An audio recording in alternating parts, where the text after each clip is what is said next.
Hey everyone, it's Ashley Jones, Event Director at Marketing Showcase. Thanks for watching one of our recordings from Marketing Showcase Online. I really hope you enjoy it, and hopefully I'll see you at another one soon. Good morning everybody, and thank you very much for taking time out to attend the talk today. I hope you find it interesting and gives you some ideas that you can maybe use in your business. The talk really has been based on what we have developed to try and help SME businesses use marketing at a scale that works for them. They tend to have smaller budgets and they tend to be more cautious about marketing because it will be a bigger share of the available spend they've got. And they, like all businesses, are keen to know what they're going to get out of it. So this has really been a system that we've been through to help make marketing more reliable and more effective for them.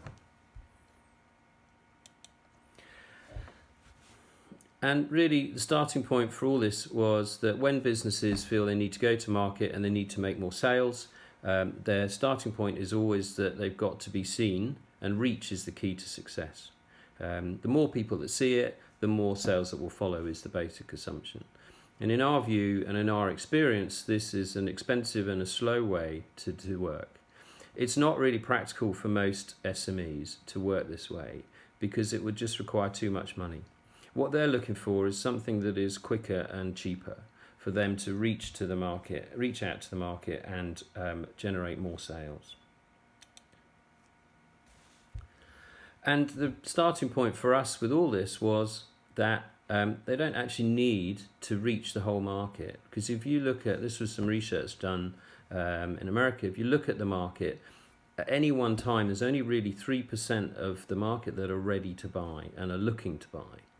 And there's another 7% that are open to being persuaded or to consideration if an offer that looks interesting comes along. The other 90% really, they're not going to be interested. So it doesn't matter how much money you spend trying to get in front of them, it's going to be wasted. And in our view, it's better for businesses to focus on the 10% and not waste money on the other 90%. Now, while that might sound like a very big market to target, other research has shown that 9 out of 10 buyers find a business when they're ready to buy. And I think this is a really critical factor, that actually what we're saying is that 3%, that is the active market. That is where you're most likely to win work from. And it's how do we tap into that? And the starting point is fundamentally that the internet allows buyers to control the time and place. So that is the massive shift that digitization has caused. It's put much more power in the hands of buyers. Also, if you look at it in terms of the scale of need from a business perspective, what they're trying to get out of this marketing process, it isn't necessarily about reaching the market, although that is how they might think about it. It's actually what they're looking for in terms of sales very often. And that is a figure that would be achievable out of the 3 or 10% of the market share. To give you some examples of recent conversations I've had, there was a company that were looking to win 40 sales a year, but their starting point was, we've got a market of 100 to 150,000. How are we going to reach all that market? Got another client that really their market is 25,000 businesses for the services that they deliver. But they're actually looking for 200 sales a year out of that market. Now that's achievable, certainly within the 10% and quite likely within the 3%.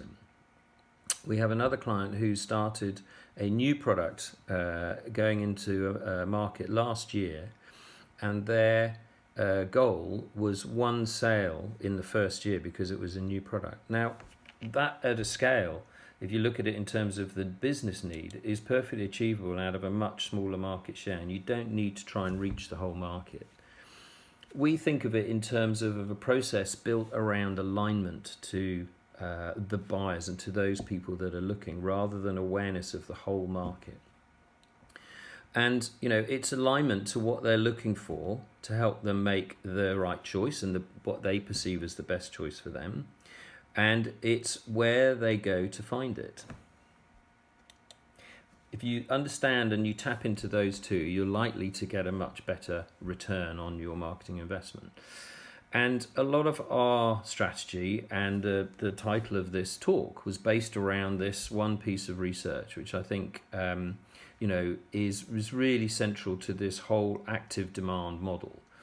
And that is that solution providers who engage early with prospects win deals 74% of the time, whereas those companies that engage late, the win rate is only 26%. So you can see that you're 3 times more likely to generate good quality opportunities and win deals if you can achieve those 2 requirements of being seen as a solution provider and engaging early with prospects. So how do you engage early? Well, as we touched upon when we looked at that data around the 9 out of 10 buyers, digitization has really transformed how business can go to market because it's changed how buyers behave. 90% of purchases now start online. People have a problem and they go and search for information. And that is reflected in 65% of the buyer's journey now is self-directed. This was research done by Gartner, big research company. And what it's basically saying is that buyers, because there's so much information at their fingertips, they are doing a lot more and going a lot deeper into the purchase decision-making process before getting in touch. And that is reflected in this third point here, that 60% of B2B buyers, where it's a longer and more considered purchase, really only decide and want to talk to companies when they've already really made their mind up of who the shortlist is. So that early engagement is really critical. And we have created a model that I'm sure will be very familiar to a lot of people watching today around digital search and display reach into that target market. But we use the same matrix of content, online advertising, social media channels as the publishing route to market, and SEO. That quadrant gives you that good blend of organic and display or paid activity. For us, we very much focus on the organic around the content. Content is the hub, because that is when people start searching online, that's what they're seeking out. And it is really important that we regard this process and we build this process around the concept of providing information rather than trying to interrupt people's flow and interrupt people's current purchasing patterns and get them to switch. It's a very hard task to do that. But those people who are looking to buy, they're actively seeking information, and that is where we want to be seen and where we want to be found. And it comes back to this principle that when when the buyers are ready to buy, they're really looking for the shortest route to the best solution, and they do that by trying to work out what are the available options to them, and then decide which ones work and which ones they're going to deselect. The ones that they like the look of, they continue deeper into the process, and that's what we're trying to achieve. They're looking for businesses that understand them, not necessarily they understand your product. The assumption is that your product will work at this early stage in the process. What they're looking for is the best fit to the problem that they've got to resolve and to the way that they want to work. And so being a solution provider, that content that you push out to the market has to be very much around the issues and challenges they face. So you're building empathy and alignment to the way they're looking at the world, and they will naturally follow that path.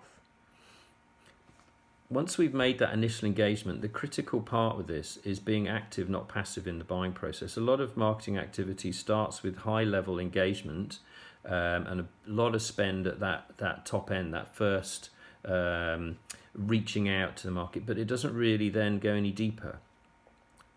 If you want to be effective in generating leads, you really need to know who's looking, and you want to have a process that identifies who they are. And there's a simple value exchange where you give people information in exchange for their email. Once we've got identification of who they are, we can then continue to provide relevant solution-based content that enables us to track and identify those that are most interested and most engaged with the website, with the content, downloading stuff, with the emails we're sending people. And it's a simple scoring mechanism that identifies and identifies the buyers who basically self-qualify themselves as being the most interested and ready to buy at this moment in time. And by knowing who they are, by knowing what they're interested in, it makes progressing that contact from marketing-based communications to one-to-one personal dialogue, whether that be through the phone, whether it be, would have been through meetings, and hopefully we'll be going back to meetings fairly soon, but there's a lot of digital stuff. But what you're doing is it enables you to get to that transition point to it becoming a sales opportunity and around a proposal rather than necessarily the marketing. So it manages that transition really well. And I wanted to just give you an example of what that might look like in real life. So this was a client that I talked about who launched a new product, and that product, and they were looking for one sale in the first year. So the product they launched was basically, they're a construction company, and they launched a car park, a modular car park. You imagine a really big Meccano set that goes onto an existing car park to create more decking cheaply and easily. So we produced a series of ads and content that pushed their information, their solutions out into the market. And we started that in August, September time last year. And the year before. So this particular inquiry, we were able to track from the initial engagement, which was on the 11th of October, and came through a Facebook advert around one of the content pieces we'd written about making parking greener. From there, because they downloaded the article, we were able to get their email, we were able to identify who they were and where they worked. They then revisited 11 days later, and they had a look at various other pieces of information on the website, and through that and other downloads, they racked up a good score. They downloaded a second piece about increasing parking revenue again, and probably in November time, and that they forwarded that to other members of their team.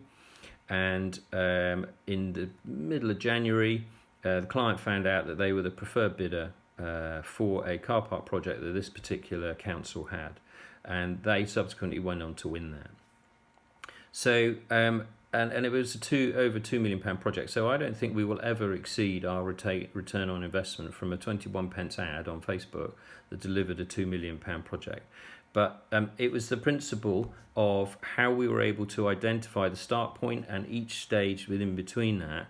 And, the client themselves were able to see who they were, what they were interested in, and how to progress that contact most effectively. That became their first project. They're the one that they wanted to win during that first year. So we present this information in a way that gives the client visibility of traction and engagement in the market with those people that are most interested. So we start with the reach, the number of people that the number of impressions that the ads and the content have created online. But really, we're interested in those 21,000, in this case, from the 1.5 million that actually responded and engaged with that information, got to the point where they went to the landing pages, and we had 386 of those sign up. So of those 386, 197 have shown a greater level of engagement where they've racked up a score. In this case, we have 30 as our benchmark, 30 points. Anyone more than 30 points we regard as a qualified lead. So MQL stands for Marketing Qualified Lead.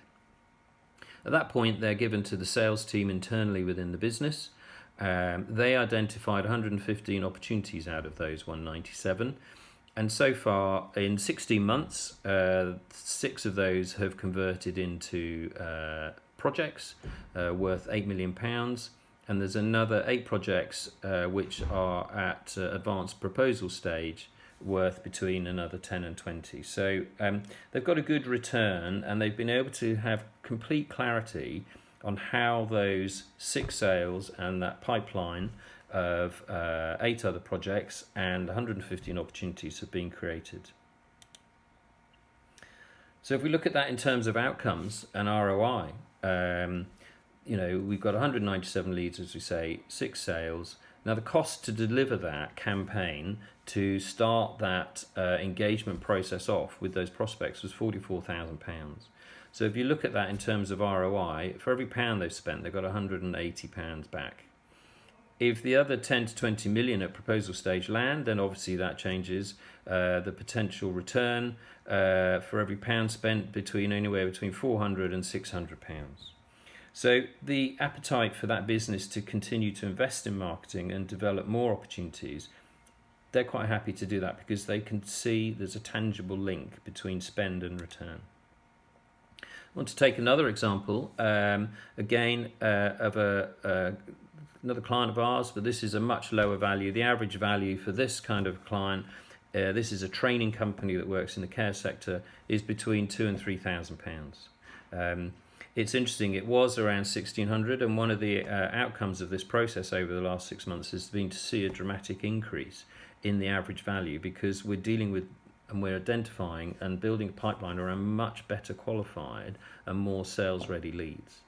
So in the 6 months, they've achieved a reach of 380,000. So that means basically the number of impressions, the times that people have been able to see it. It doesn't mean the number of people, but that's how many times it's been visible.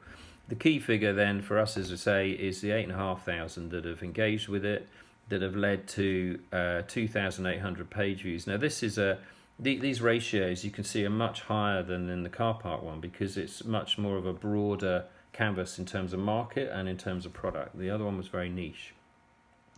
But the critical thing, the data at the bottom, is we've got 543 people that have self-defined and self-qualified themselves as being interested. So far, they've identified 80 opportunities, and 55 of those have converted into sales. So if we look at that data, the critical thing to say here, out of those 543 MQLs, the sales revenue, the 55 sales, has come out of the first 230 that have been progressed. So there's another 300 that are in the process, obviously, of being followed up and developed now. But out of the first 80 opportunities they've identified and 55 sales, they've achieved £162,000 of income at a cost of £22,000. Again, there's a very direct correlation the business can see between the every pound spent is generating £7 income. If the other 300 leads follow through in the same kind of ratios, then the income potential goes up to over 400,000, and you can see the ROI then moves from £7 to £18. So again, gives the business complete clarity on what they're getting and enables them to make a very informed decision as to whether they want to scale it up, keep it at the same level, etc. But there is no question of whether the marketing, what's it doing, how's it working. They've got complete clarity on that.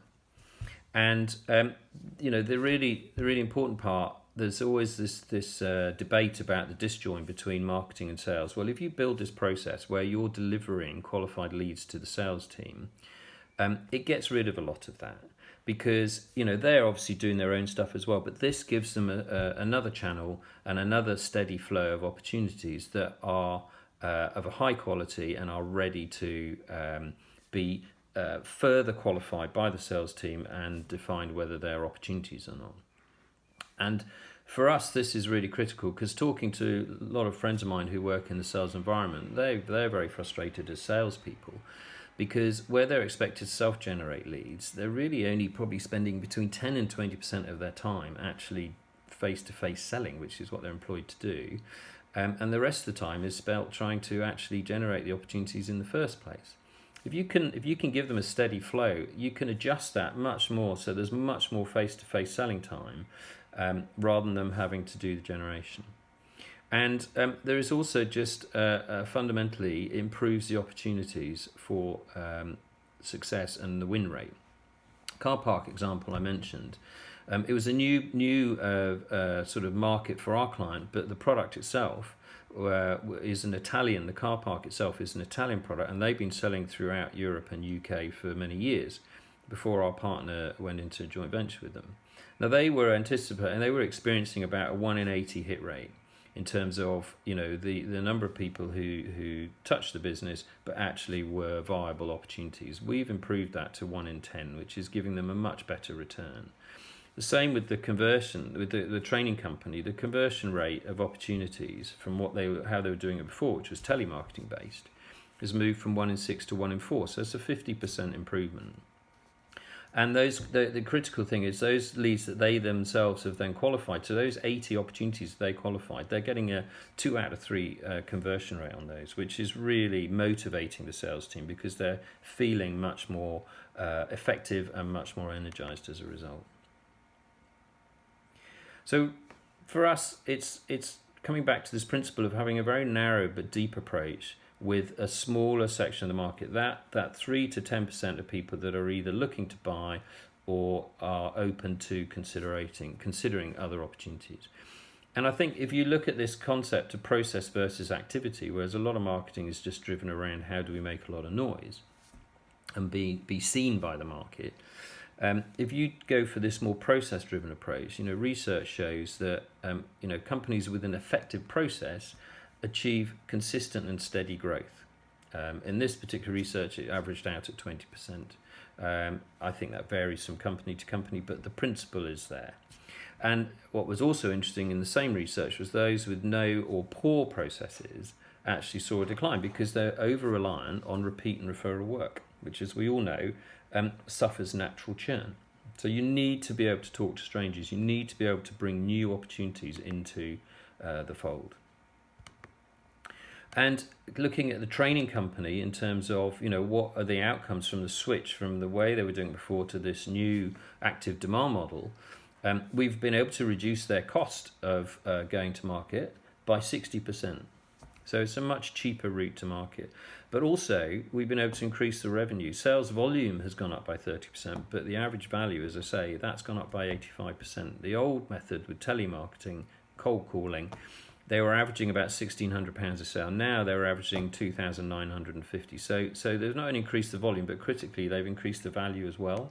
So the return has got a compound effect. So when we look at ROI, we try and build processes and systems for clients that is performance-based, is outcomes-based, because we want to be able to demonstrate the ROI. And we want to allow the client to understand through that funnel that it is about removing the guesswork, so that if you want to generate and be more effective, it's be a solution provider. So focus on the relevance, and also build a process that looks at the revenue being achieved, not necessarily that reach at the top of the funnel. For us, the important data sits at the bottom of the funnel, and I think with a lot of marketing, although everyone has a lot of data at the top of the funnel, it tends to get a bit fuzzy after that. And for us, that bottom end of the funnel is really critical as well. Thank you very much for listening. This is the last slide, really.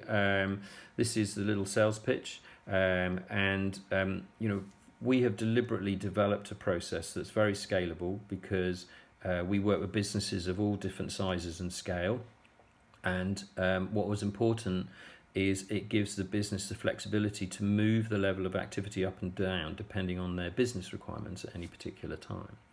But it doesn't change the structure or the fundamental activities that support that process. And from a service provider perspective, we've built it in a way that hopefully provides a very flexible option for clients in terms of how they work with us if they choose to. And that is, they can do it themselves. We can do it with them so that it helps. We provide some of the bits and the client themselves do part of the bits. And we find that works very well where companies have an in-house marketing team or marketing director.